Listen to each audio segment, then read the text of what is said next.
ஆண்டவரும் இரட்சகருமாகிய இயேசு கிறிஸ்துவின் நாமத்தினாலே உங்கள் யாவருக்கும் என்னுடைய அன்பின் வாழ்த்துதலை தெரிவித்துக் கொள்கிறேன். கர்த்தர் நல்லவர், அவர் நன்மை மாத்திரமே செய்வார். மீண்டும் நாம் அப்போஸ்தலர் 1 அதிகாரம் 8வது வசனத்தை தொடர்ந்து நம்ம தியானிப்போம். இன்றைக்கு இந்த 8ஆம் வசனத்தை நம்ம முடிச்சிடலாம். ஏன்னா நம்ம ரொம்ப வேகமாக போக வேண்டியது இருக்குது. கடந்த பாடத்தில் நம்ம எப்பாபிரோதித்துவை குறித்து தியானித்தேன் இல்லைங்களா? எப்பாப்ரோடைட்டஸை குறித்து தியானித்தோம். அதில் நான் பாதி தான் உங்களுக்கு போதித்தேன். இன்னும் 4 பக்கம் எழுதுனேன், 2 பக்கம் தான் உங்களுக்கு போதித்திருக்கிறேன். இன்னும் 2 பக்கம் இருக்குது. அதை இன்றைக்கி நான் போதிக்க போகிறது கிடையாது. அதை வேறு எப்போனா பார்ட் 2ல் நம்ம பார்க்கலாம். அற்புதமான சத்தியங்கள் இன்றைக்கு கிறிஸ்தவத்திற்கு ரொம்ப ரொம்ப ரொம்ப தேவையான ஒரு சத்தியங்கள் அதுதான். ஏன்னா அதெல்லாம் இன்னைக்கு மறைக்கப்பட்டும் அதெல்லாம் மறுக்கப்பட்டும் இன்றைக்கு கிறிஸ்தவத்தில் அது காணப்படுது பாருங்க. யாருக்குமே அந்த சத்தியங்கள் எல்லாம் தெரிய மாட்டிருக்கு. அதாவது நான் கடந்த பாடத்தில் போதித்ததை பார்க்கலும் இன்னும் 100 மடங்கு அதிகமான ஆகாரம், அந்த ஸ்ட்ராங் மீட்டுன்னு சொல்றாங்க இல்லையா, அதை நான் வேற எப்ப நான் போதிக்கிறேன். இன்னைக்கு நம்ம தொடர்ந்து அந்த 8வது வசனத்துல என்ன தியானிச்சுட்டு இருக்கிறோம் பார்த்தீங்கன்னா, அற்புதங்கள் அடையாளங்களை குறித்து தியானித்து கொண்டிருக்கிறோம் இல்லைங்களா? அதாவது ஆண்டவர் தம்முடைய சீஷர்களை அனுப்புறப்ப பரிசுத்த ஆவியானவர் உங்கள் மேல் வரும்போது நீங்கள் பலன் அடைந்து எருசலேமிலும் யூதேயா முழுவதிலும் சமாரியாவிலும் உலகத்தின் கடைசி பரியந்தமும் எனக்கு சாட்சிகளாக இருப்பீங்க. பரிசுத்த ஆவியானவர் எதற்கு கொடுக்கப்பட்டார் சொன்ன பலனுக்காக. என்னத்துக்கு அந்த பலன்னா? சுகமளிக்க, அற்புதம் அடையாளங்களை எல்லாம் செய்யும்படியாக. ஏன் பார்த்தீங்கன்னா, யூதர்கள் அற்புத அடையாளங்களை என்ன பண்றாங்க? எதிர்பார்க்கிறார்கள். யூதர்கள் அற்புத அடையாளங்கள் யூதர்களுக்கு ரொம்ப ரொம்ப முக்கியம். ஏன் அப்படின்னு பார்த்தீங்கன்னா, இவங்க சொல்ல போற செய்தியோடு அது சம்பந்தப்பட்டு தொடர்பு இருக்கு பாருங்க. அதுக்கு ஏன் அப்படின்னா, இப்போ இவங்க போய் சொல்ல போறாங்க. இவங்க எதை சொல்லல? இயேசு கிறிஸ்து உங்க பாவத்திற்காக மரிச்சார்ப்பா, அவர் அடக்கம் பண்ணப்பட்டு 3ஆம் நாள் உயிரோடு எழுந்துட்டாரு, நீ இதை நம்புனா, நீ விசுவாசிச்சா உன்னுடைய பாவம் எல்லாம் மன்னிக்கப்பட்டுரும், நீ பரலோகத்துக்கு போவன்ட்டா போதிச்சாங்க? கிடையாது. அந்த செய்தி அவர்களுடைய செய்தியே கிடையாது. அந்த செய்தியை இன்னும் ஆண்டவர் என்ன பண்ணல? வெளிப்படுத்தல. அதை அப்போஸ்தலனாகிய பவுலுக்கு தான் வெளிப்படுத்தினார். இவங்களுடைய செய்தி என்ன? ராஜ்யம். இயேசு கிறிஸ்து தான் யாரு? மெஸ்ஸையா. அவர் தான்ப்பா மெஸ்ஸியா. அவரை நீங்க ஏற்றுக்குங்க. பழைய ஏற்பாட்டுல எல்லாம் சொல்லப்பட்ட தீர்க்க தரிசனத்தின் நிறைவேறுதல் யாரு? ஆண்டவராகிய இயேசு கிறிஸ்து. அவர் வந்தாருப்பா. அவரை என்ன பண்ணிட்டாங்க? நம்ம தலைவர்கள் எல்லாம் சேர்ந்து கொலை செஞ்சுட்டாங்க. ஆனா ஆண்டவர் அவரை உயிரோடு எழுப்பினாரு. இதை நீங்க நம்புங்கப்பாண்டா. நம்புவானுங்களா? யாருன்னா நம்ப மாட்டாங்க. அதற்கு இப்ப இவங்களுக்கு என்ன தேவைப்பட்டது? வல்லமை தேவைப்பட்டது, பலன் தேவைப்பட்டது. இந்த செய்தியை சொல்லிட்டு இவங்க என்ன பண்ணுவாங்க? அற்புதத்தை செய்யணுங்க. ஒருத்தர் யாருன்னா பிறவி சப்பானியா இருந்தா அவனுக்கு சுகம் கொடுத்தா, அல்லது பிறவி குருடனா இருக்கிறப்ப அவனுக்கு சுகத்தை கொடுத்தா, ஓ ஆமாப்பா உண்மைதான்ப்பா, ஏன் சூப்பர் நேச்சுரல் அற்புதங்கள் எல்லாம் இவங்க மூலியமா நடக்கிறப்போ அவங்க அதை பார்த்து இவங்க என்ன பண்ணுவாங்க? இவர் தான் மெசியான்ட்டு ஏற்றுக்கொள்வார்கள். அதற்கு தான் வல்லமைகள் அளிக்கப்பட்டது. இது இவ்வளோ பிளைனா இருக்குங்க பைபிள்ல. இந்த சுகம், சூப்பர் நேச்சுரல் ஹீலிங் எல்லாம் சொல்றாங்க இல்லைங்களா? ஆண்டவர் அற்புதமாக அவங்களுக்கு சுகத்தை அளித்தாருன்ட்டு டைரக்டா நான் கேட்குறேன். இந்த நம்பிக்கையை கொண்டவர்களை பிசாசானவனால அவங்க வஞ்சிக்கப்பட்டு இருக்கிறாங்க.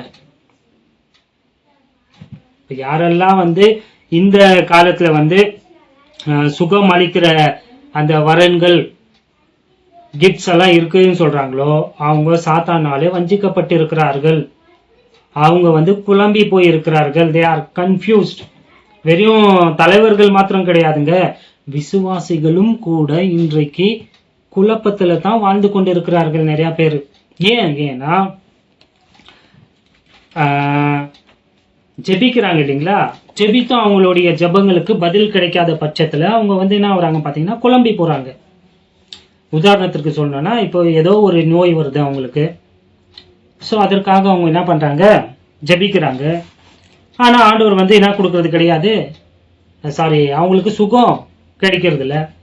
அவங்களுடைய லவ்ட் ஒன்ஸ், அவங்களுக்கு அன்புக்குரியவர்கள், அவங்களுடைய டியர் ஒன்ஸ், அவங்களுடைய அப்பா, பிள்ளைகள், இவங்கெல்லாம் நோயின் காரணத்தினால என்ன ஆயிடுறாங்க? மரித்து போற வாசை. அவங்களுக்குள்ள ஒரு குழப்பம். உண்மையிலேயே ஆண்டவர் வந்து சுகம் கொடுக்குறாரா இல்லையான்ட்டு. ஸோ இப்போ நீங்க உதாரணத்திற்கு சொல்லணும்னா, இந்த தலைவர்கள் எல்லோரையுமே இதுல நான் சேர்க்கிறேன் பாருங்க. இந்துக்களுடைய மத தலைவர்கள், குருஸ், pastors, leaders, priest, prophets, apostles, எல்லா மதத்திலும் இருக்கிற அவங்களுடைய மத தலைவர்கள், இவங்க எல்லாருமே என்ன போதிக்கிறாங்க பார்த்தீங்கன்னா, கடவுள் உங்களுக்கு சுகத்தை தருவாருன்ட்டு போதிக்கிறவங்களும் இருக்கிறாங்க. ஒரு சிலர் எல்லாம் வந்து இந்த யோகம் இதெல்லாம் நீங்க பண்ணீங்கன்னா உங்களுக்கு சுகம் கிடைக்கும், நீங்க ஹாஸ்பிட்டலுக்கு போக வேண்டிய அவசியமே கிடையாது, இதுலயே நீங்க என்ன ஆயிடலாம், ரெக்கவர் ஆயிடலாம், உங்களுக்கு சுகம் கிடைக்கும்ட்டு போதிக்கிறத நீங்க கேள்விப்பட்டிருப்பீங்க. நீங்க எல்லோருமே பார்த்திருப்பீங்க, பார்த்து கொண்டும் இருக்கிறோம். நீங்க நல்லா அவங்களுடைய வாழ்க்கையை கவனித்து பார்த்தீங்கன்னா, அவங்க வந்து வெறும் உபதேசம் தான் பண்ணுவாங்களே தவிர அதை அவங்களுடைய வாழ்க்கையில வந்து ஒருபோதும் கடைபிடிக்க மாட்டாங்க. இப்போ இது வரைக்கும் நீங்க கவனிக்கலைன்னா இப்போ கவனிச்சு பாருங்க. எடுத்துக்காட்டுக்கு நிறைய பேர் இருக்கிறாங்க. நான் யாரன்னா சொன்னா பார்த்தா இவங்க மதத்துல இருக்கிறோம், நான் எல்லாம் அதுக்கு தான் சொல்லிட்டேன், பொதுவா சொல்லிட்டேன். பாருங்க, சத்குரு அவர் போதிக்காத போதனையா உங்களுக்கு. ஆனா இப்போ உலக பயணம் அதுக்கப்புறம் பாத்தீங்களா, அவருக்கே தலைக்கு ஆப்ரேஷன் பண்ணாங்களா இல்லைங்களா? அவ்வளோ போதிச்சாருங்க, அவ்வளோ இது பண்ணாரு. ஏங்க இப்போ ஹாஸ்பிட்டலுக்கு போயிட்டு அவர் அதை ஆப்ரேஷன் பண்ணோம்? நீங்க பண்ற அந்த வழிபாட்டிலேயே அந்த யோகம்லயே நீங்க என்ன பண்ணுறது, சுகப்படுத்திக்கிறது மாட்டினாங்களா? நிறைய இருக்கிறாங்க. பாபா ராம்தேவ் அவங்கிறாங்க, கிறிஸ்டியன்ல அப்பா எக்கச்சக்கமாக இருக்கிறாங்க. இவங்கலாம் ஒருவேளை பார்க்கலன்னா பாருங்க, பாஸ்டருங்கோ அவங்களுடைய வீட்டில் யாருக்குன்னா நோய் வந்தா அவங்க எங்க தான் ஓடுவாங்க, ஹாஸ்பிட்டல்ஸ்க்கு தாங்க ஓடுவாங்க. போதிச்சாங்க இல்லைங்களா, சுகம் ஆண்டு சுகத்தை தராருன்ட்டு. ஏன் ஹாஸ்பிட்டலுக்கு போனேன், ஏன் உங்களுக்கு சுகம் கொடுக்கல?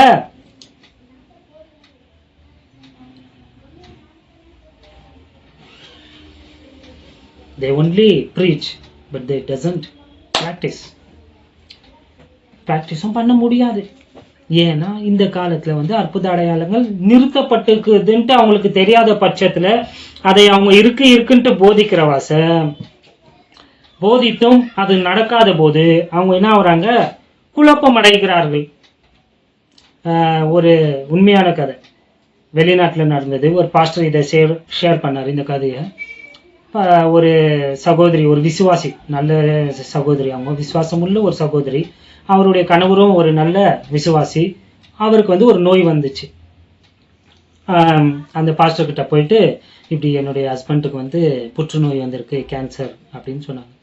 ஸோ அவர் வந்து இந்த விசுவாசியை வந்து என்ன பண்ணுறாங்க, அந்த சகோதரிக்கு நல்ல வேத வசனங்களை எல்லாம் அவங்களுக்கு போதித்து இவங்களுடைய விசுவாசத்தை என்ன பண்றாரு, அதிகரிக்கிறார். என்ன சொன்னார் பார்த்தீங்கன்னா, மத்தேயு 21ஆம் அதிகாரத்தை வந்து கோட் பண்ணி சொன்னாரு. இந்த மலைகளை பார்த்து வாசிச்சிடுவோமே, ஆதார வசனம் இதெல்லாம் வந்து நிறைய போதகர்கள் கோட் பண்ணுவாங்க.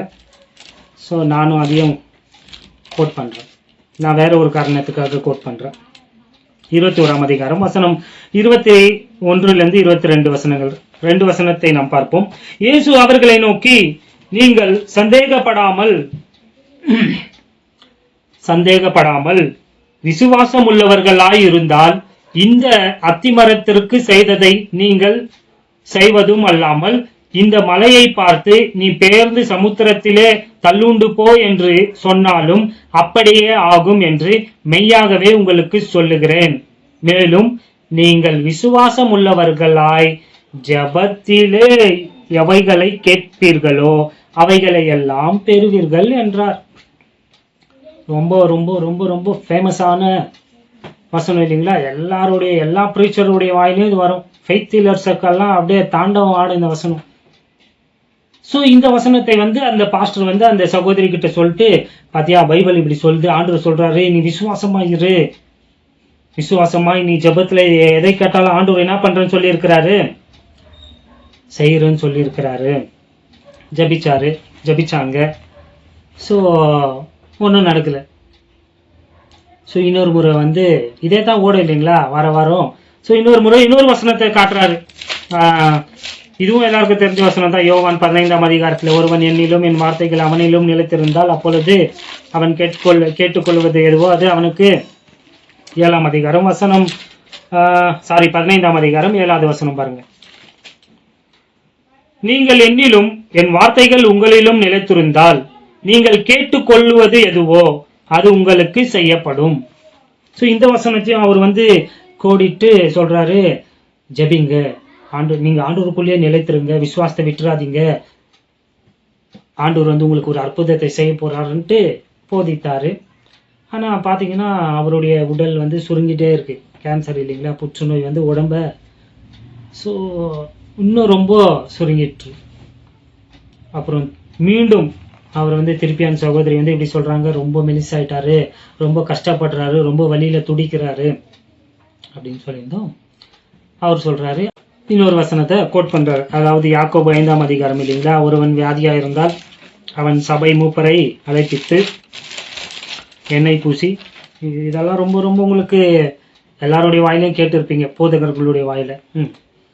5ஆம் அதிகாரம் 14ஆம் வசனம், உங்களில் ஒருவன் வியாதிப்பட்டால் அவன் சபையின் மூப்பர்களை வரவழைப்பானாக, அவர்கள் கர்த்தருடைய நாமத்தினாலே அவனுக்கு எண்ணெய் பூசி அவனுக்காக ஜெபம் பண்ண கடவர்கள்.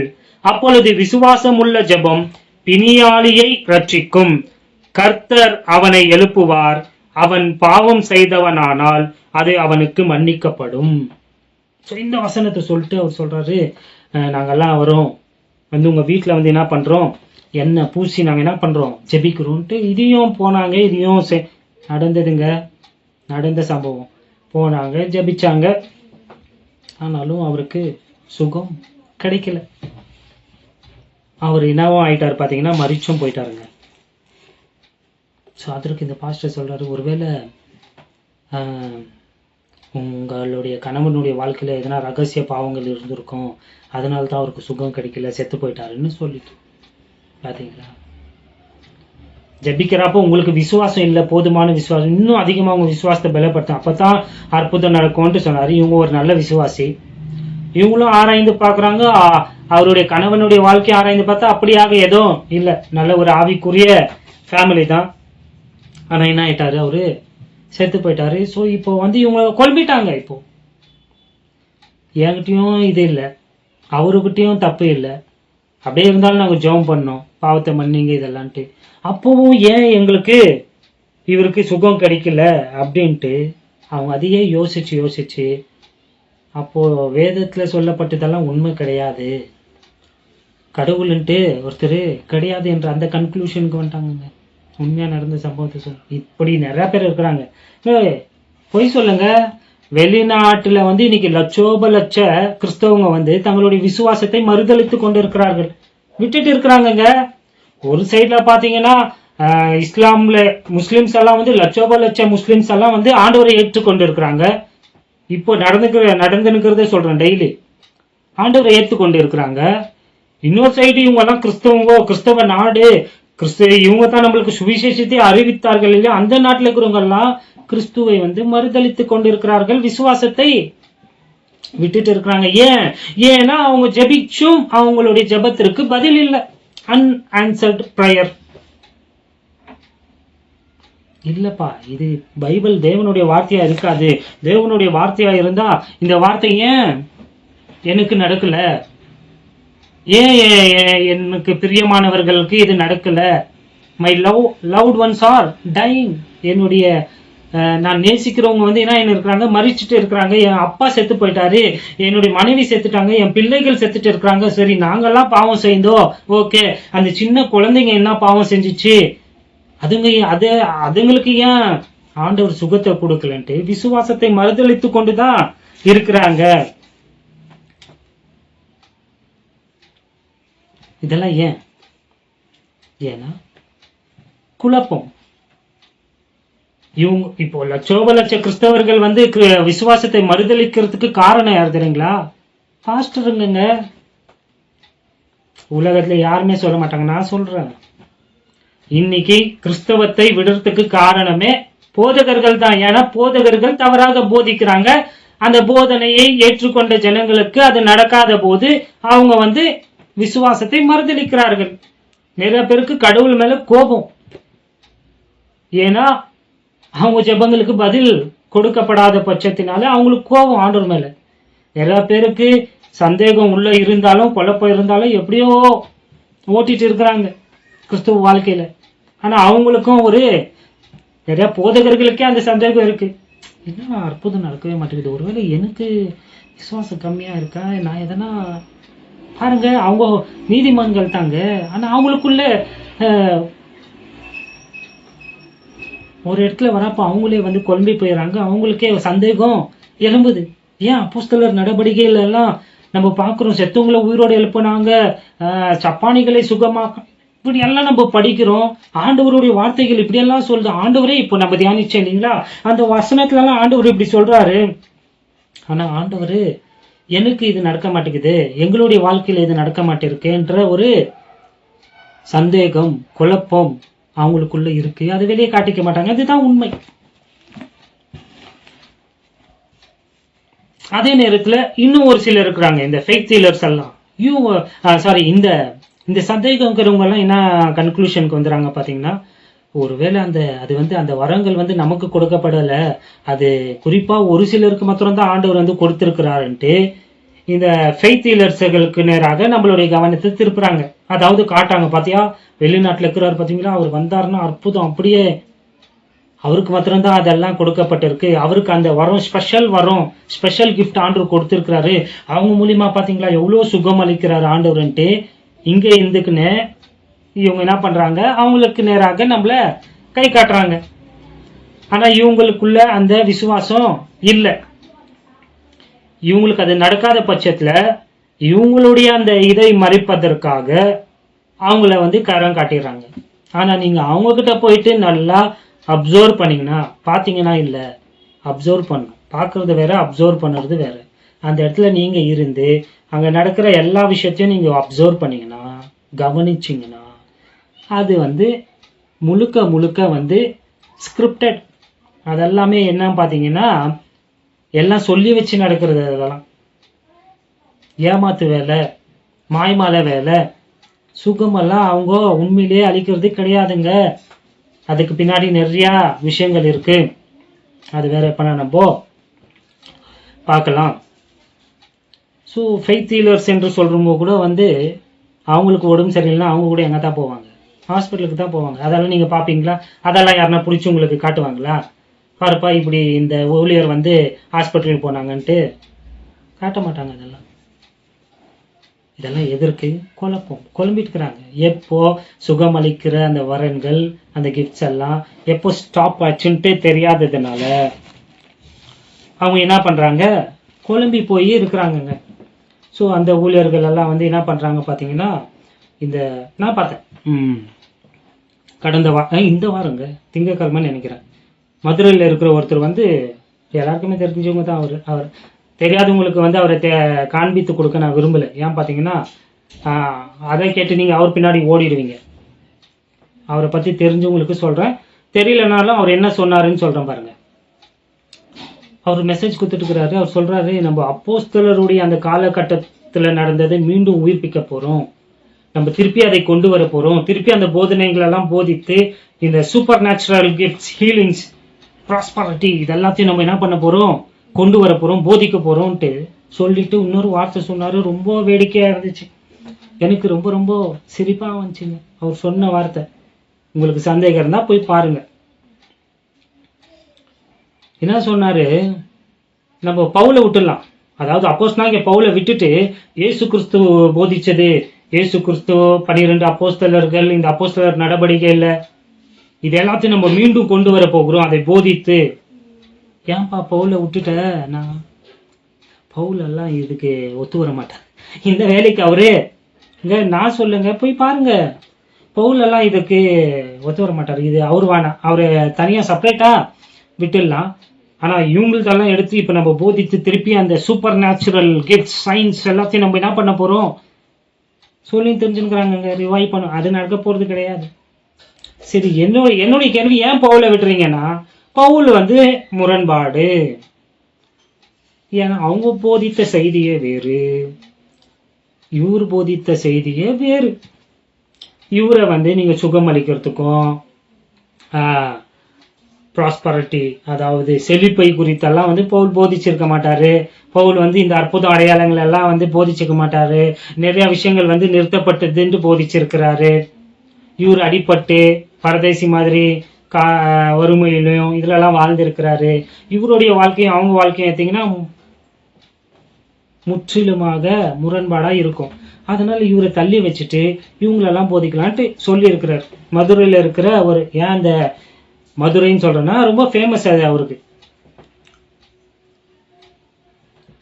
ஒரு பக்கம் சிரிப்பா இருந்தாலும் இன்னொரு பக்கம் சந்தோஷமா இருக்கு. நான் சத்தியத்தை போதிச்சுட்டு இருக்கிறேன்ற ஒரு சந்தோஷமா இருக்கு.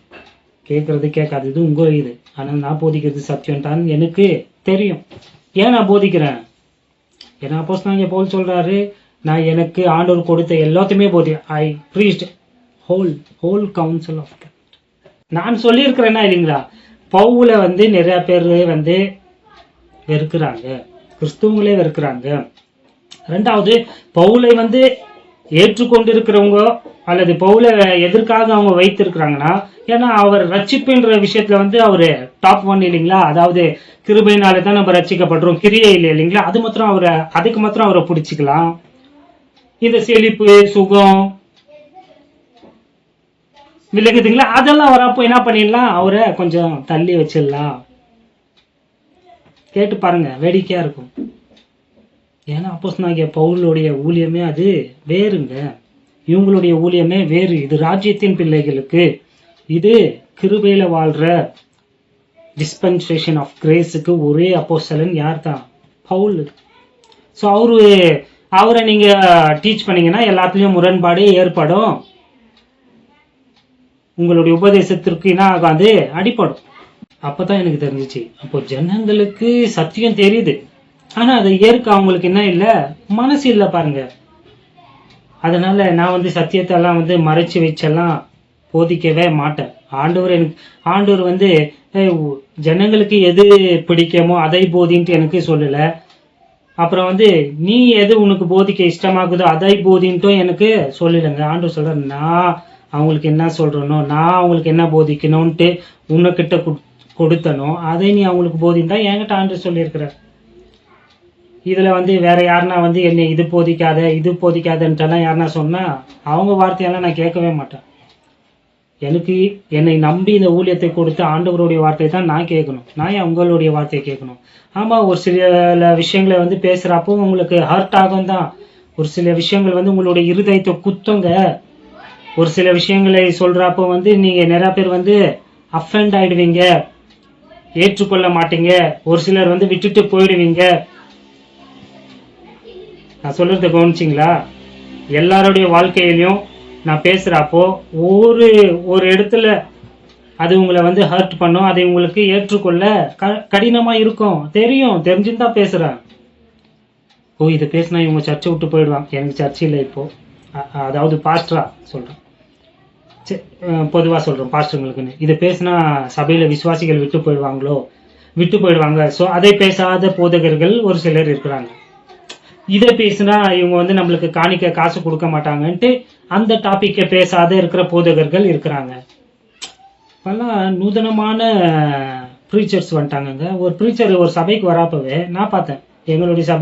எங்களுடையனா நான் முதல்ல ஊழியம் செய்த சபையில வந்தாரு. வராப்ப கேட்டுடுறாங்க, இங்க டங்ஸ் ப்ராக்டிஸ், அதாவது அந்நிய பாஷை ப்ராக்டிஸ் பண்ணுவீங்களான்னு கேட்குறாரு. அதற்கேற்றபடி அந்த சர்வீஸையும் அவருடைய செய்தி இருக்கும். இல்லை அதெல்லாம் நாங்கள் நம்புறதுல, அது எல்லாம் இல்லைன்னா அதற்கேற்றபடி ஆண்டவர் சாட்சிங்க, நான் பொய் சொல்ல வேண்டிய அவசியம் இல்லை. அதற்கேற்றபடி பேசுறாங்க. ஏன்னா அவங்க யாரையும் அஃபெண்ட் பண்ண விரும்பல, யாரையுமே அவங்க பாதிக்க விரும்பல. அதனால இவங்களுக்கு வர வேண்டிய அந்த ஆதாயமும் வர வேண்டிய கௌரவமும் மதிப்பும் குறைஞ்சு போயிடும்ட்டு இப்பெல்லாம் நூதனமான போதகர்கள் வந்துட்டாங்க. மைக்ல நீங்க பேசுறப்பவே ஏதாச்சும் குத்துற மாதிரி இருந்தா அங்கத்துல இருந்து சிக்னல் கொடுக்குற அளவுக்கெல்லாம் இன்னைக்கு கிறிஸ்தவத்துல இருக்குது பாருங்க. ஒருத்தரெல்லாம் மைக்கை இது பண்ணிட்டு இன்ட்ராப்ட் பண்ணிட்டாருங்க, மெசேஜ் பண்ணிட்டு, பாஸ்டர் ஐயா இது இப்போ பேசாதீங்க, நீங்க அப்புறம் பேசுங்க, இப்போ இது மாத்திரம் பேசிட்டு போங்க. எப்படி போயின்னு பாருங்க கிறிஸ்தவம். வெளிநாட்டுல எல்லாம் யாருன்னா ஏசுன்ட்டு சொன்னாலே பீப் சவுண்ட். நம்மளாம் இங்கெல்லாம் கெட்ட வார்த்தை பேசினா தான் பீப் சவுண்ட் போடுவாங்க தானே. வெளிநாட்டுல எல்லாம் நீங்க ஆண்டவரை பத்தியோ அந்த விசுவாசத்தை பத்தியோ பேசுங்க, அங்க அந்த இதை கட் பண்ணி விட்டுருவாங்க, மைக்கை கட் பண்ணி விட்டுருவாங்க, பீப் சவுண்ட் போட்டுருவாங்க. கிறிஸ்தவம் எப்படி போயிட்டு இருக்கு பாருங்க. இது செய்யறவங்க எல்லாம் அந்நியர் கிடையாது, புற மதத்தினர் கிடையாது. நான் பேசிட்டு இருக்கிறது கிறிஸ்துவ நாடுன்னு அழைக்கப்படுற கிறிஸ்துவன்ட்டு சொல்லி கொள்றவங்க இதெல்லாம் பேசிடாதீங்க தயவு செஞ்சு. இதெல்லாம் வேணாம். அப்படியாப்பட்ட ஊழியக்காரன் நான் கிடையாது. எல்லாத்தையும் நீங்க அஃபண்ட் ஆனா அஃபண்ட் ஆயிக்குங்க. நீங்க ஒருவேளை என்னுடைய செய்தியை கேட்க உங்களால முடியலனாலும் கேட்காகட்டியும் போயிடும். அப்படி முடியாது. நிறைய பேர் அப்படி நினைச்சிருக்கிறாங்க, இவன் பேசுறது வேணாப்பா கேட்க கூடாதுன்ட்டு. ஆனா திருப்பி வருவீங்க. நீங்க திருப்பி வருவீங்க, நிச்சயமா திருப்பி வந்து கேட்கத்தான் செய்வீங்க. இதை நான் கண்கூடாக பார்த்துட்டேன், பார்க்கவும் போறேன். ஏன்னா சத்தியம் உங்களுக்கு எங்கேயும் நிறைய இடத்துல சத்தியம் உங்களுக்கு கிடைக்காதுங்க. சத்தியத்தை போதிக்கதான் ஆண்டவர் என்ன வைத்திருக்கிறார். ஸோ ஒரு சில போதகர்கள் வந்து சொல்லுவாங்க, அப்போ அப்போஸ்தலனாகிய பவுல் வந்து சுகப்படுத்தினாரேப்பா, அவரை கோடிட்டு காண்பிப்பாங்க இல்லையா, அவர் புறஜாதிகளெல்லாம் சுகப்படுத்தினாரேப்பான்ட்டு சொல்லுவாங்க இல்லைங்களா. படுத்தினார் தான். ஆனா அது எப்போ நின்றுச்சுன்னு சொல்றாங்களா? சொல்ல மாட்டாங்க. பாருங்க, ஆண்டவர் வந்து அப்போஸ்தலனாகிய பவுலுக்கு வந்து ப்ரோக்ரஸிவ் ரெவலேஷன் தாங்க கொடுத்தாரு. ஒரேடி எல்லாத்தையும் கொடுத்துட்டு அம்புல கொஞ்சம் கொஞ்சமா தான் அவருக்கு என்ன பண்றாரு, காண்பித்தாரு. அதன் பிரகாரம் தான் அவர் வந்து செயல்பட்டாரு, ஊழியம் செய்தார். அதற்கப்புறம் பிற்காலத்துல வந்து அவரை வந்து சிறைச்சாலைக்கு பிடித்து போயிடறாங்க இல்லையா. சிறைச்சாலையில இருந்து அவர் உபதேசங்களை எழுதுறப்ப இதெல்லாம் நீங்க பார்க்கவே முடியாது. அப்போஸ்தலர் 28ஆம் அதிகாரம் வரைக்கும் நீங்க அற்புத அடையாளங்களை பார்க்கலாம். ஆனா அதற்கப்புறம் அவர் சிறைச்சாலைக்கு போன பிறகு எபேசியர் நிருபத்தை, தீமோத்தேயு எல்லாம் எழுதுறப்போ அதெல்லாம் நிறுத்தப்பட்டு இருக்குங்க. தியானிப்போம். சரி, அவங்க சொல்ற வேத பகுதிகளை கொஞ்சம் பார்ப்போமா. அவங்க எதை காட்டுறாங்கன்னா, லிஸ்திரால வந்து ஒரு சப்பானிய பவுல் வந்து என்ன பண்ணியிருப்பாரு, சுகப்படுத்தியிருப்பாரு இல்லையா. அப்போஸ்தலர் 15ஆம் அதிகாரம் 14ஆம் அதிகாரம் வசனம் 8வது வசனத்தை பாருங்களேன். லிஸ்திராவிலே ஒருவன் தன் தாயின் வயிற்றில் இருந்து பிறந்த நாள் முதல் சப்பானியாயிருந்து ஒருபோதும் நடவாமல் கால்கள் வழங்காதவனாய் உட்கார்ந்து. 9வது வசனம். பவுல் பேசுகிறதை கேட்டு கொண்டிருந்தான். அவனை பவுல் உற்று பார்த்து, ரட்சிப்புக்கேற்ற விசுவாசம் அவனுக்கு உண்டென்று கண்டு, நீ எழுந்து காலூன்றி நிமிர்ந்து நில் என்று உரத்த சத்தத்தோடே சொன்னான். உடனே அவன் குதித்தெழுந்து நடந்தான். சோ இங்க அந்த லிஸ்திரா பட்டணத்துல வந்து பிறவி சப்பானி, ஏதோ பிறந்து ஏதோ ஆக்சிடென்ட்ல கால் இழந்தவன் கிடையாதுங்க. பிறக்கிறப்பவே சப்பானியாய் பிறந்தவனை வந்து அப்போஸ்தலனாகிய பவுல் என்ன பண்ணாரு, சுகப்படுத்தினார். இதான் நீ பண்ணி பார்க்கலாம். இப்போ பிறப்பிலேயே சப்பானியா இருக்கிறவனை நீ சுகப்படுத்திடு. நீனா இந்த உலகத்துல எந்த ஊழியர்னா இருக்கட்டும், பண்ணிடுங்க, காட்டுங்க, பார்த்துடலாம். வயிறு வலி நல்லாச்சு, தலைவலி நல்லாச்சு. இப்ப இருக்கிறவங்களுக்கு அதுதான் இல்லைங்களா சாட்சி. ஸோ இது வந்து சாதாரணமான அற்புதம் கிடையாது. பிறப்பிலேயே சப்பானியாய் இருந்தவனை வந்து அப்போஸ்தலனாகிய பவுல் சுகப்படுத்தினார். உண்மைதான். அடுத்தது வந்து யாரை காட்டலாம், நிறைய பேர் சுகப்படுத்தி இருக்கிறாரு. ஒருத்தன் வந்து செகண்ட் ஃப்ளோர்ல இருந்து கீழே விழுந்துறாரு இல்லையா, மெசேஜ் கொடுக்குறப்போ அவன் செத்தே போயிடறான். அவனையும் அவர் உயிரோடு எழுப்பி இருக்கிறாரு. 19ஆம் அதிகாரம் வசனம் 12வது வசனம் பாருங்க. கச்சைகளையும் கொண்டு வந்து வியாதிக்காரர் மேல் போட வியாதிகள் அவர்களை விட்டு நீங்கி போயின, பொல்லாத ஆவிகளும் அவர்களை விட்டு புறப்பட்டன. இங்க அப்போஸ்தலனாகிய பவுல் டைரக்டா போய் சுகம் கொடுக்கலங்க. அவர் யூஸ் பண்ண அந்த அவருடைய கர்ச்சீஃப், ஹேண்ட் கர்ச்சீஃப்ங்க, கைக்குட்டை, அவருடைய துணி, அதை எடுத்துன்னு போயிட்டு அவங்க மேல போடுறப்பெல்லாம் சுகம் கிடைச்சிச்சான். பா, இப்படியெல்லாம் நடக்குதா இப்போ? இல்ல. நான் சொன்னேன் இல்லைங்களா, 28வது அதிகாரம், அப்போஸ்தலர் 28வது அதிகாரம் வரைக்கும் கூட நடந்திருக்குங்க அற்புதம். அவரே செஞ்சிருக்கிறாரு. அந்த மால்டா தீவுல, ஐலாண்ட்ல, அதாவது திருப்பவுமே 28வது அதிகாரம்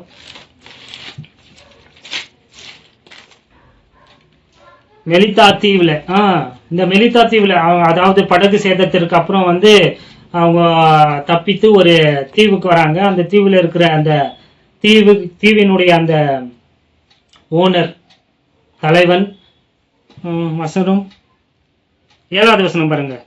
தீவுக்கு முதலாளியாகிய புபிலியோ, பாருங்க, இவன் வந்து ரொம்ப அந்த தீவுக்கே இவர் தான் யாரா முதலாளியா, ரொம்ப ஐஸ்வர்யவான் இல்லைங்களா. இவங்களை ஏற்றுக்கொண்டு என்ன பண்ற, அவங்களுக்கு அவங்கள வந்து நல்லா நல்லபடியா நடத்துறாரு. 3 நாள் வந்து நல்லா பாத்துக்கிறாரு. என்னாவது பாத்தீங்கன்னா, இந்த புப்பிலியுவினுடைய தகப்பன் வந்து என்ன ஆயிடுறாரு, வியாதிப்பட்டு இருக்கிறார். 8வது வசனம் பாருங்க. புப்பிலியுவினுடைய தகப்பன் ஜொரத்தினாலும் இரத்த பேதியினாலும் வருத்தப்பட்டு கிடந்தான். பவுல் அவனிடத்திற்கு போய் ஜெபம் பண்ணி அவன் மேல் கைகளை வைத்து அவனை குணமாக்கினான். பாத்தீங்களா, அதை கேட்டாங்க இருந்த வியாதியஸ்தர்கள் எல்லாரையும் குணப்படுத்திருக்கிறாரு. 9வது வசனம். இது நடந்த பின்பு தீவிலே இருந்த மற்ற வியாதிக்காரரும் வந்து குணமாக்கப்பட்டார்கள். இப்போ சுகம் அளிக்கிறதுனா அதுக்கு 3 மணி நேரம் ஜபிச்சு அதற்கு குரங்கு விதைகளை காட்டி என்னென்னவோ அப்படி இல்லை. போனாரு, அங்க இருந்த அந்த புப்பிலியுடைய தகப்பனை வந்து என்ன பண்ணாரு, சுகப்படுத்தினாரு. உடனே இதை பார்த்துட்டு மற்ற வியாதிக்காரர்கள் எல்லாம் கொண்டு வந்தாங்க, அவங்களையும் சுகப்படுத்திட்டார். ஏன்னா சிம்பிளா இருக்கு பாருங்க. ஸோ இதெல்லாம் காட்டி பார்த்தியா, பவுல் சுகப்படுத்தினியா, புறஜாதியாரை கொடுத்தா அவர் சுகப்படுத்தினார் தான். யார் இல்லைன்னு சொன்னாங்க.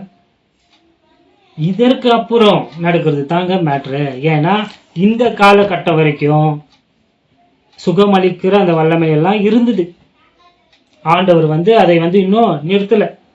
நான் சொன்னேன் இல்லைங்களா, இது வந்து இந்த அப்போஸ்தலர் நடபடிகள் வந்து இட் இஸ் அ டிரான்சிஷன் புக்குங்க. இது மாறுதலின் புத்தகம். இஸ்ரேல்ல இருந்து எப்படி கிறிஸ்துவின் சரீரமாகிய சபைக்கு மாறிச்சு, அற்புத அடையாளத்திலிருந்து எப்போ, சுகமளிக்கிறதுல இருந்து எப்போ அதெல்லாம் நிறுத்தப்பட்டது, இன்னும் மற்ற வரங்கள் எல்லாம் எப்போ நிறுத்தப்பட்டது என்பதை காட்டுகிற ஒரு வரலாறு புத்தகம். இதுல போய் நீங்க உபதேசத்தை எல்லாம் எடுக்க முடியாது. எத்தீங்கன்னா அவுட்டு. அதை தானே தியானிக்க போகிறோம் நம்ம இந்த நிருபத்துல, சாரி இந்த நடபடிகள்ல. அதுல எத்தாலே நீங்க மாட்டினீங்க. இப்ப யாக்கோபு கிட்ட அந்த போதகர் சொன்னார் இல்லைங்களா, ஒருவன் வியாதியா இருந்தால் சபையின் மூப்பர்களே, அதுல மாட்டுறீங்களா. இப்ப வந்தாரு, சுகம் கொடுத்த பிறகுதான் அவனுடைய பாவங்களே மன்னிக்கப்பட்டது. ஆனா இன்னைக்கு என்ன போதிக்கிறாங்க, பாவங்கள் மன்னிக்கப்பட்ட பிறகுதான் உனக்கு சுகம் கிடைக்கும். அங்கேயே மாட்டினீங்களா உங்க உபதேசத்திலேயே. விலங்குதான் இல்லைங்களா. பாருங்க, இந்த புத்தகத்துல வந்து ஆண்டவர் வந்து இஸ்ரேல் புரோகிராம் அவங்களோடு வந்து செயல்பட்டு கொண்டிருக்கிறாரு. அதற்கப்புறம் அப்படியே கிறிஸ்துவின் சரீரமாகியும் என்ன ஆகுது, அவங்களோடு செயல்பட்டு கொண்டிருக்கிறாங்க. கடைசியாக இந்த ஆண்டவர் வந்து அப்போஸ்தலனாகிய பவுலுக்கு வந்து இந்த காலத்திற்குரிய அந்த உபதேசங்களை, அந்த வெளிப்பாடுகளை எல்லாம் கொடுத்து முடித்த பிறகு, கம்ப்ளீட் ஆன பிறகு, இஸ்ரேலர்கள் ஆண்டவரை நிராகரித்து விழுந்து போன பிறகு ஆண்டவர் வந்து இந்த சூப்பர் நேச்சுரல் கிஃப்ட் சயின்ஸ் எல்லாத்தையும் என்ன பண்ணிட்டாரு, நிறுத்திட்டாருங்க. இதுதான் உண்மை. ஸோ இது வரைக்கும் நம்ம பார்த்தோம், அவரு சுகப்படுத்தினாரு, சுகமளிக்கிற வல்லமையெல்லாம் இருந்துச்சு. ஓகேங்களா. ஸோ இதற்கு அப்புறம் அவர் சிறைச்சாலையில் இருக்கிறார் இல்லைங்களா, அங்கத்துல இருந்து அவர் சுகப்படுத்தினாரா பார்க்கலாமா. பாருங்க, கடந்த பாடத்துல அதுதானே போதிச்சு உங்களுக்கு. இந்த எபாப்ரோடைட்டஸை வந்து அப்போஸ்தலனாகிய பவுலால வந்து என்ன பண்ண முடியல, சுகப்படுத்த முடியலங்க. இந்த எபாப்ரோடைட்டஸ் வந்து சாதாரணமான ஒரு மனிதன் கிடையாதுங்க. அவர் அப்போஸ்தலனாகிய பவுலுக்கு எவ்வளவு அருமையானவர், எவ்வளவு உபயோகமானவர், அவர் மூலியமாக பவுல் வந்து எவ்வளவு நன்மைகளை பெற்றுக்கொண்டார் என்று கடந்த பாடத்தில் உங்களுக்கு போதித்தார். அவர் வந்து பவுலுக்கு வந்து யாரா இருக்கிறாரு, சகோதரனா இருந்தார். அவர் வந்து பவுலுக்கு உடன் வேலையாளா இருந்தார். அவர் வந்து பவுலோடு வந்து உடன் சேவகனா இருந்தாருங்க. அந்த எபாப்ரோடைட்டஸ் வந்து எவ்வளவு நம்பிக்கைக்குரிய மனிதன், அவருடைய உண்மைத்துவத்தை குறித்து நம்ம தியானிச்சோம் இல்லைங்களா. அதாவது பிலிப்பு பட்டணத்துல இருக்கிற அந்த சபையார் வந்து இவனை நம்பி ஒரு பெரிய தொகையை கொடுத்து அனுப்புறாங்க. அதை வந்து கரெக்டா எடுத்துன்னு வந்து, அதுவும் 800 மைல் எவ்வளோ பிரயாசப்பட்டு அதை எடுத்துட்டு வந்து கொடுக்கிறாரு. அங்க பவுலுக்கு உடன் வேலையாளாய் சப்போர்ட்டிவா இருந்தாருங்க. அது மாத்திரம் கிடையாது, அவரை பத்தி நிறைய விஷயம் சொல்லணும்னு நினைச்சீங்களா, அது வேற எப்பனா பார்க்கலாம். திருப்புங்க பிலிப்பியர் 2ஆம் அதிகாரம் வசனம் வந்து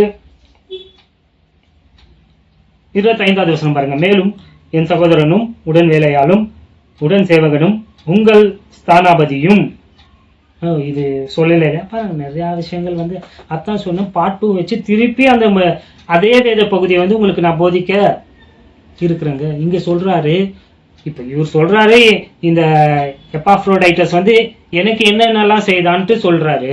அவன் எனக்கு யார் யாருன்னு சொல்றாரு. அவன் என்னுடைய சகோதரன், உடன் வேலையாள், உடன் சேவகன் எல்லாம் சொல்லிட்டு சொல்றாரு பாருங்க. அவன் உங்களுடைய யாரு, ஸ்தானாபதியா இருக்கிறான்னு சொல்றாரு, மெசஞ்சர்ன்றாரு. இது கிரேக்க மொழியில வந்து அப்போஸ்தலோஸ், அதாவது அந்த வார்த்தையில இருந்தா நமக்கு அப்போஸ்தலன்னு வருது. அதாவது இவரு அப்போஸ்தலன் கிடையாதுங்க. இவர் என்ன சொல்ற, அப்போஸ்தலன்னா என்ன அர்த்தம்னா அனுப்பப்பட்டவன் அர்த்தம். சோ இங்க பவுல் சொல்றாரு உங்களால அனுப்பப்பட்டவன், பிலிப்பு சபையினரால அனுப்பப்பட்டவன்க, செய்தியாளன், ஸ்தானாபதி அப்படின்னு சொல்லிட்டு சொல்றாரு பாருங்க. ஸ்தானாபதியும் என் குறைச்சலுக்கு உதவி செய்தவனுமான எப்பாபிரோதீத்துவை உங்களிடத்தில் அனுப்ப வேண்டும் என்று எண்ணினேன். எனக்கு இருக்கிற சம்பந்தத்தையும் சொல்றாரு அவனை பற்றி, உங்களுக்கு இருக்கிற சம்பந்தத்தை பத்தியும் சொல்றாரு. அதாவது அந்த சபையினருக்கு இருக்கிற சம்பந்தத்தை பத்தி. நீங்க ஒருத்தனை நம்பி அனுப்பி வைத்தீங்களே, அவன் வந்து ஒரு கோல்டு, அவன் அவ்வளோ நல்லவன், அவன் நிறைய விஷயங்களை எனக்கு செய்தான், அவனை நான் திருப்பி உங்ககிட்ட அனுப்ப நினைக்கிறேன்.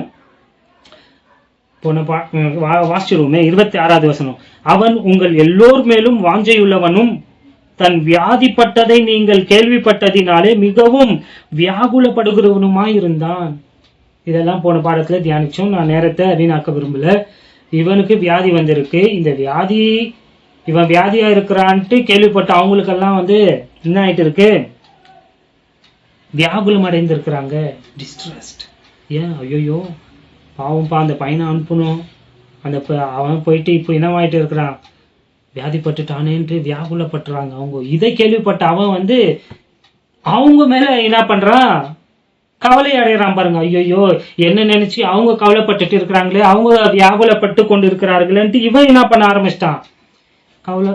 என்ன அற்புதமான ஒரு மனுஷன் பாருங்க.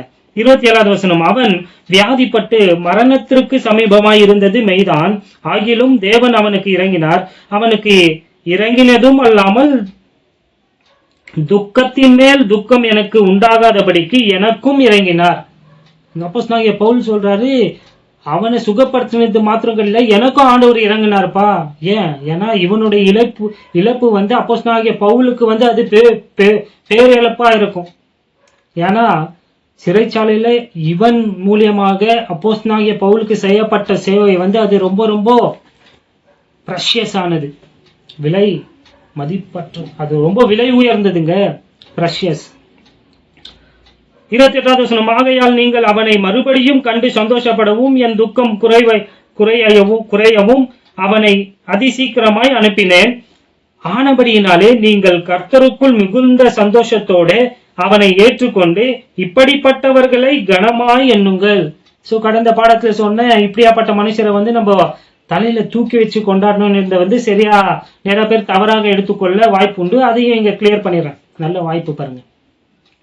தலைமையில தூக்கி வச்சு கொண்டாடுறதுன்னா நான் எதை மீன் பண்ணனா, அதனால வந்து அவரை லிட்ரலா அவரை தலைமையில தூக்கி வச்சு இல்லைங்க, அவரை ஆராதிக்க சொல்லுங்க, அவரை வந்து கனப்படுத்த சொல்றேன்.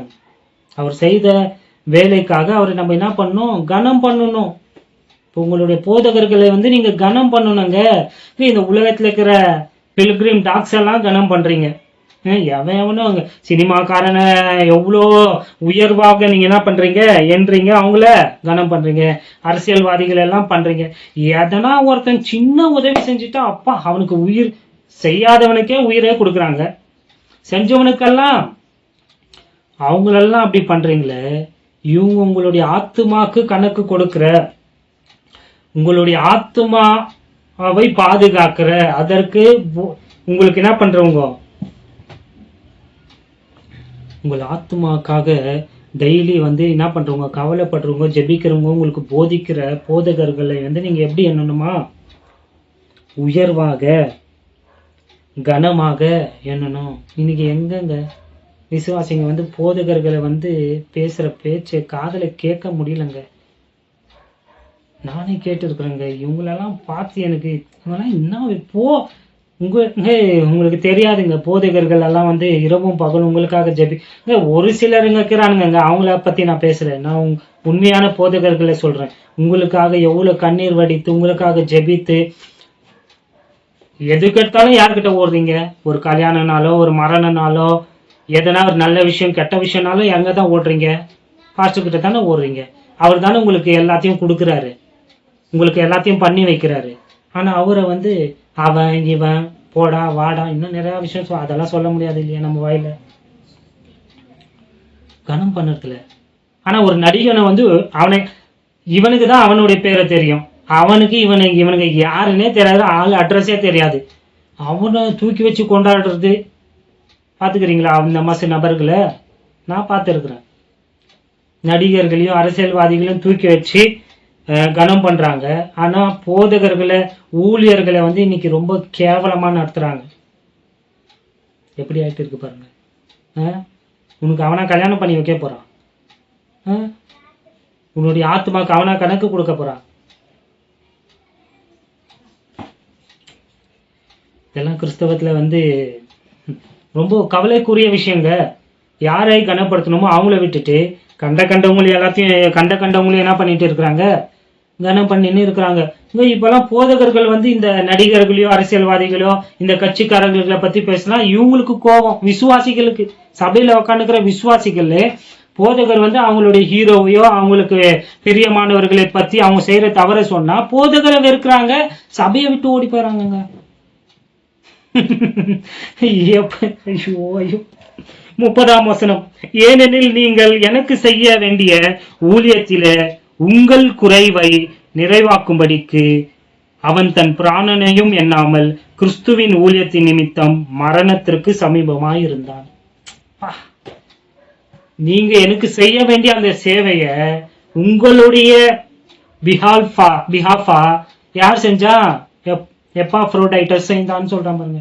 இந்த எப்பாப்பிரோதித்து வந்து அவங்களுடைய சார்பாக வந்து அப்போஸ்தலனாகிய பவுலுக்கு ஊழியம் செய்தார், கிறிஸ்துவுக்காக பாடுபட்டார், பிரயாசப்பட்டார். அது நிமித்தம் ஊழியத்தின் நிமித்தம் வந்து அவருக்கு வியாதி வந்திருக்கு. இப்பதான் பாயிண்ட்.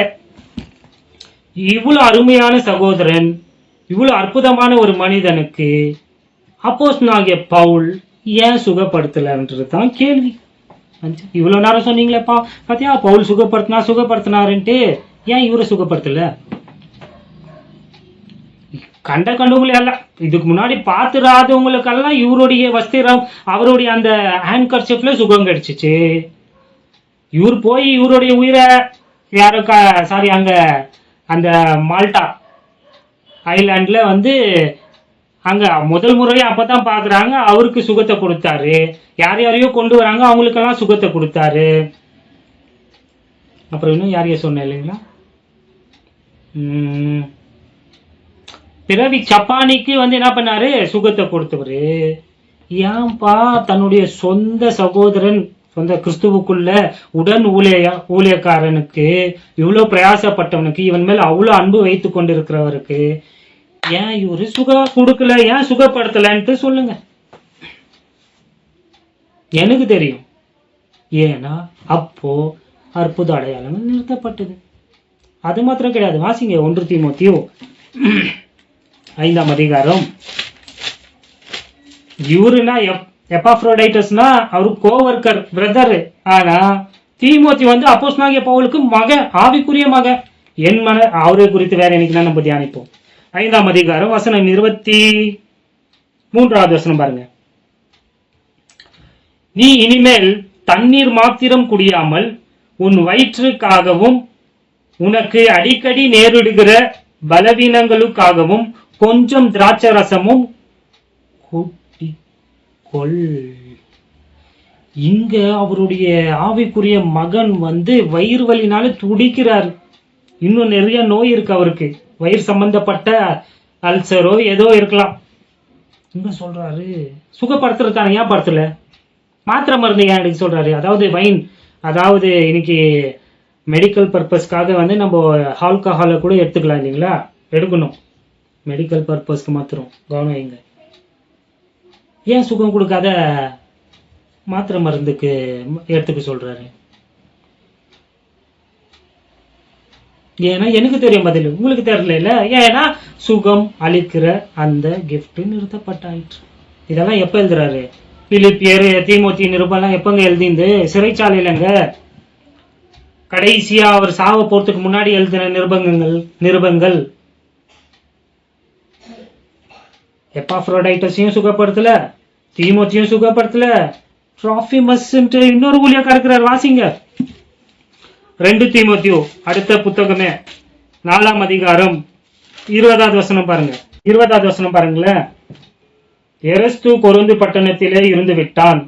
துரோப்பிமுவை மிலேத்துவிலே வியாதிப்பட்டவனாக விட்டு வந்தேன்.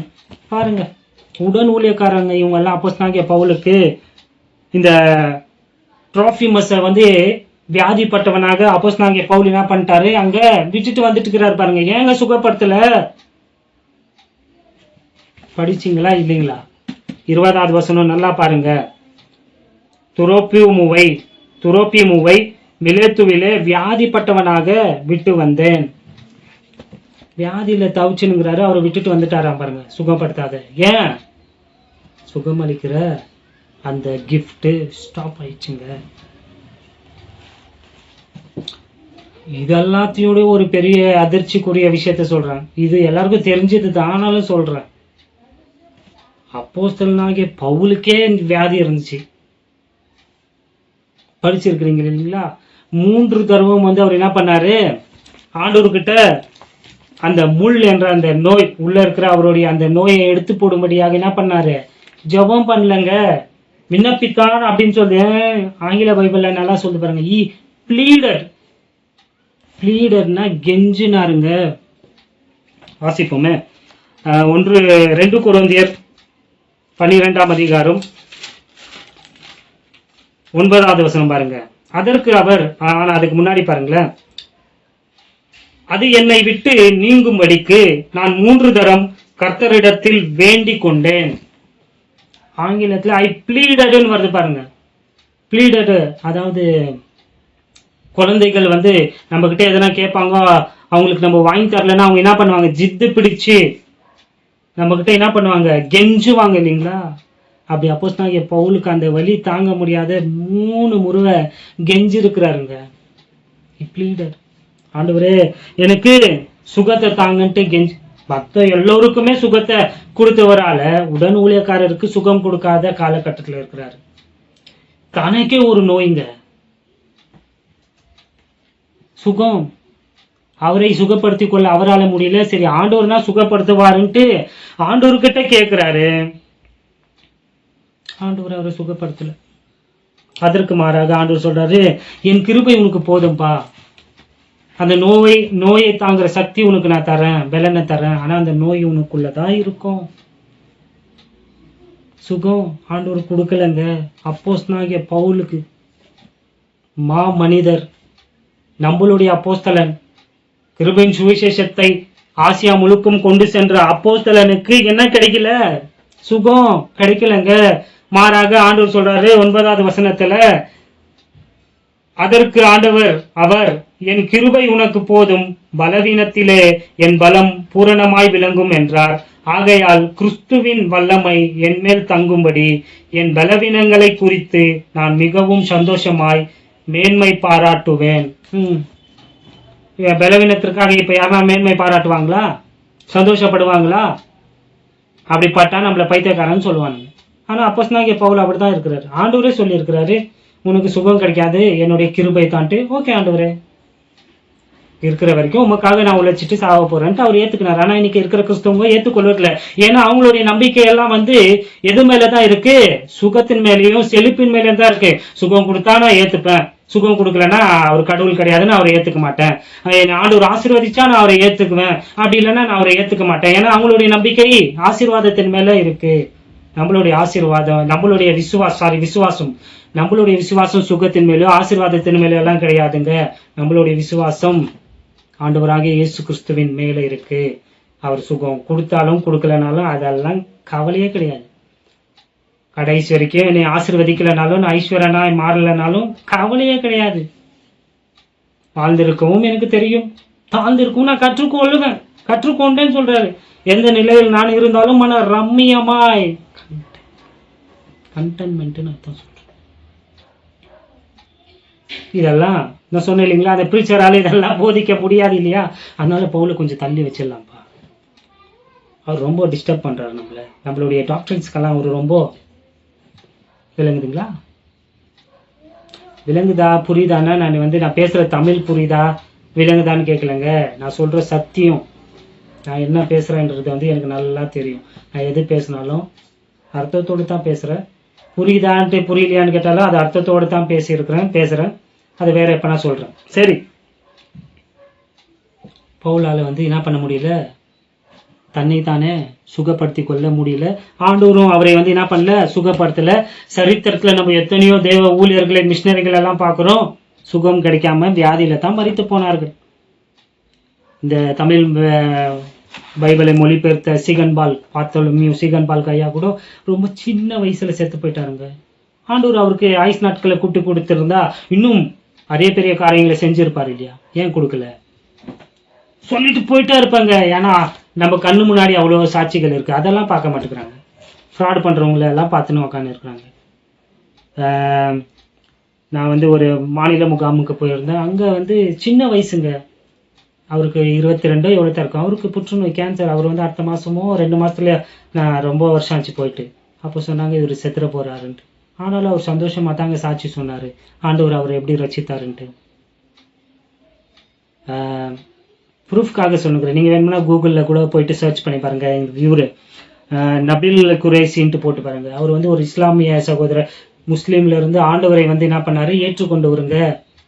அவர் ஆண்டவருக்காக வைராகியமாய் வாழ்ந்த ஒரு சகோதரன் ஜஸ்ட் 34 ஏஜ் தாங்க, 34 வயசு. 1983 தான் பிறந்தார். 1983 2017 செத்து போயிட்டார்.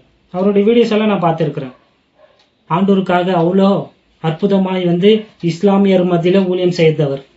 34 வயசுங்க, கேன்சர்ல செத்து போயிட்டாருங்க 2017. ஏன் ஆண்டவர் இன்னும் ஆயுஸ் நாட்களை கூட்டி கொடுத்துருந்தா இன்னும் எத்தனையோ இஸ்லாமியர்களை அவரு கர்த்தருக்குள்ள வழி நடத்தி இருப்பாரு இல்லையா? சொல்லிட்டு போயிட்டே இருக்கலாங்க. அவ்வளோ இருக்குங்க, நம்ம கண்ணு முன்னாடி இருக்குங்க, உங்க பக்கத்துல இருக்குங்க. ஏன் பாவம் செஞ்ச வசா இல்ல, ஆண்டவருக்கு பலன் குறைஞ்சிச்சா இல்ல. அவரு is almighty God, all powerful God, all powerful God. அவருக்கு வல்லமையெல்லாம் இருக்குங்க. அவர் நேற்றும் இன்றும் என்றும் தான் மாறாதவர். ஆனா அவருடைய செயல்பாடுகள் மாறுதுன்னு சொல்றாங்க. ஆண்டவர் நினைச்சா இப்ப கூட எத்தனை 1000 வருஷம் மறைச்சவனையும் இப்பயும் எழுப்பி, எசேக்கியேல் 37ஆம் அதிகாரத்துல நம்ம வாசிச்சோமா இல்லையா? எலும்புகள் இருந்துச்சு, எலும்பு மேல. மறந்துட்டீங்களா? அதெல்லாம் ஸ்பிரிச்சுவலைஸ் எல்லாம் இவங்கள மாதிரி எல்லாம் நான் போதிச்சேன்னா இவங்கள பார்க்கல 100 மடங்கு அதிகமா போதிப்பேன். நான் லிட்ரலா போதிச்சேன் அந்த வேத பகுதியை. எலும்பு மேல நரம்பு, நரம்பு மேல சதை, சதை மேல தோல். அவங்க நாசியில சுவாசத்தை ஊதி அவங்கள ஒரு பெரிய சேனையா நிறுத்தின தேவனால முடியும். ஏங்க அவ்வளோ ஆதாம் முதல் மனுஷனையே திருப்பி ஆண்டவரால எழுப்ப முடியுன்றதெல்லாம் நான் நம்புறேன். ஆண்டவரால முடியாத காரியம் ஒன்றுமே கிடையாது. With God everything possible. With God nothing is impossible. நான் முழுமையா நம்புறேன். ஆனா இப்போ அவர் சுகப்படுத்துவாரா? அதுதான் நான் சொல்றேன். அதுதாங்க பகுத்து பிரித்து போதிக்கிறேன் மாட்டாருன்ட்டு. It's not about whether God can do it. It's about His will. It's not about your faith. It's about God's will. உங்களுடைய விசுவாசத்தை வைத்து உங்களுக்கு சுகம் கிடைக்குதா என்றது கிடையாதுங்க. ஆண்டவருக்கு சித்தமா இருக்காது தான் முக்கியங்க இந்த காலகட்டத்துல. ஸோ இவ்வளோ நான் சொன்னேன். ஆனா நம்ம வாசிக்கிறோம், அப்போஸ்தலனாகிய பவுலால சுகப்படுத்த முடியாதவனை ஆண்டவர் என்ன பண்ணாரு, அவர் இறக்கப்பட்டு அவனை அந்த மரண படுக்கையில இருந்து எப்பா ஃப்ரோடைட்டஸ் என்ன பண்ணாரு, சுகப்படுத்தினாருங்க. எப்பா பிரோதித்து மீண்டும் சுகம் பெற்று அவன் மீண்டும் பிலிப்புக்கு போயிட்டு அங்க இந்த கடிதத்தை கொடுத்த வாசத்தாங்க இன்னைக்கு அந்த நிருபத்தை நம்ம தியானிச்சுட்டு இருக்கிறோம். ஸோ இங்க கேள்வி விசுவாசம் கிடையாது. இங்க கேள்வி ஆண்டவருடைய சித்தம் தான். ஆண்டவருடைய சித்தம் இருந்து ஆண்டவர் யாருன்னா சுகப்படுத்தினா நாங்கள் ஏற்றுக்கொள்ளத்தான் ஏற்றுக்கொள்வோம். ஒருவேளை ஆண்டவர் இன்னும் அவனை வைத்து யாராகிலும் அவருடைய சித்தம் நிறைவேற வரைக்கும் அவங்களை இன்னும் இந்த உலகத்துல வைத்து காப்பாற்றணும்னா ஆண்டவருடைய சித்தம் இருந்தா ஓகே. அவருடைய சித்தத்திற்கு மாறாக நான் பேசல. இஸ் சாவரன் காட் இல்லைங்களா, இஸ் ஆல் பவர்ஃபுல் காட். அவரால் முடியும், அது அவருடைய சித்தம், அவர் பார்த்து செஞ்சா ஓகே. அதனால தான் நான் ஜெபிங்கன்னு சொல்றோம், ஜெபிக்கணும்னு சொல்றேன். ஆனா டாக்டரின் உபதேசத்தின்படி சுகமளிக்கிற வல்லமை இப்போ செயல்ல இல்லை. நம்மளுடைய சரீரம் அது தேவனுடைய ஆலயமா இருக்கு. அதை நாம தான் பாதுகாத்து கொள்ளணும். நாம தான் ஒழுங்கானவைகளை சாப்பிடணும். எங்க சாப்பிட விடுறானுங்க, எல்லாத்துலயும் நஞ்சை கலந்துட்டு இருக்கோம். எதுல எடுத்தாலும் கலப்படம். நம்ம தான் ஜாக்கிரதையா என்ன பண்ண வேண்டியதா இருக்கு, பரிசோதித்து சாப்பிட வேண்டியதா இருக்கு, உடல் பயிற்சிகள் செய்ய வேண்டியதா இருக்கு. ஏன்னா நம்மளுடைய சரீரம் தேவனுடைய ஆலயம். அதை எந்த தவறான பழக்கத்துல ஈடுபட்டு சிகரெட் அடிச்சு மதுபானம் குடிச்சு கெடுத்து கொள்ளக்கூடாது. வீணான விஷயங்களை சில விஷயங்கள் எல்லாம் சொல்ல முடியாது. அதெல்லாம் செய்து நம்மளுடைய சக்தியை இருந்து போக கூடாது. ஆரோக்கியமானதை சாப்பிட்டு ஆரோக்கியமாய் வாழ்ந்து அவருக்காக வாழ்ந்து மரிச்சு போகணும். அதுதான் இந்த காலத்தினுடைய உபதேசம். ஸோ இதை நீங்க ஏத்துக்கங்கனால நான் சொல்றது கிடையாது. இதுதான் சத்தியம். ஏற்க மறக்கிறதும் விடுறதும் உங்களுடைய விருப்பம். பரிசுத்த ஆவியானவர் இந்த வார்த்தைகளை கொண்டு உங்களுக்கு ஊழியம் செய்வாராக. ஆண்டவராகிய இயேசு கிறிஸ்துவின் கிருபையும் சமாதானமும் நம் அனைவரோடும் இருப்பதாக. ஆமென்.